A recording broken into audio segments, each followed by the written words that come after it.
দুপুর বন্ধুরা, তো এখন বাজে 1:40 মতো। এখন আমার দুপুরের গোপালের পুজো হয়নি।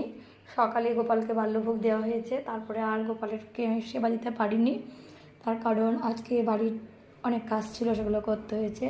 গোপালের রুমটা আমি 2-3 দিন আগেই পরিষ্কার করেছি। আজকে বেড কভারগুলো চেঞ্জ করে খাটটাটগুলো পরিষ্কার করেছি। ওগুলো এখনও পাতা হয়নি বেড কভার। আর সবচেয়ে বড় কি জানো, আজকে আমি আমার রান্নাঘরটা পরিষ্কার করেছি।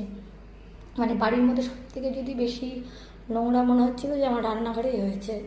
কেননা অন্যান্যগুলো তো তাও রোববার ঝুল যাওয়া হয়, কিন্তু রান্নার ঘরে জিনিস থাকে এত, উঠিয়ে পুরোটা পরিষ্কার করা হয় না, যতটা ওপর সম্ভব হয়।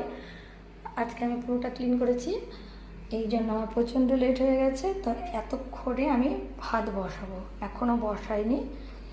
ভাত বসিয়ে আমি যাব পুজো করতে। পুজো করে এসে পুজো করে আস্তে আস্তে হয়তো ভাতটা হয়ে যাবে।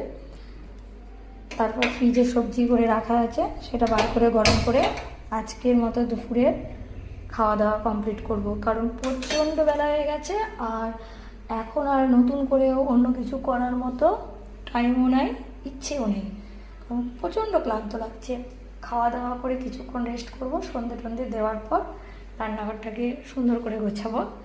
কারণ সব রান্নাঘরে যত জিনিস থাকে সব ধোয়াধাই সব হয়ে গেছে, গোছালেই কমপ্লিট। এখনও অনেক কাজ বাকি। মা তো চলেই আসছে খুব শীঘ্রই, কিন্তু যেন মনে হচ্ছে এখন এটা হয়নি, ওটা হয়নি, সেটা হয়নি, কবে যে কী হবে দেখা যাক। হয়তো সবই হয়ে যাবে, কিন্তু তাও মনে হচ্ছে কখন কি করে কমপ্লিট করে উঠতে পারবো কি না। তো আজকের মতো এখানেই, টাটা বাই।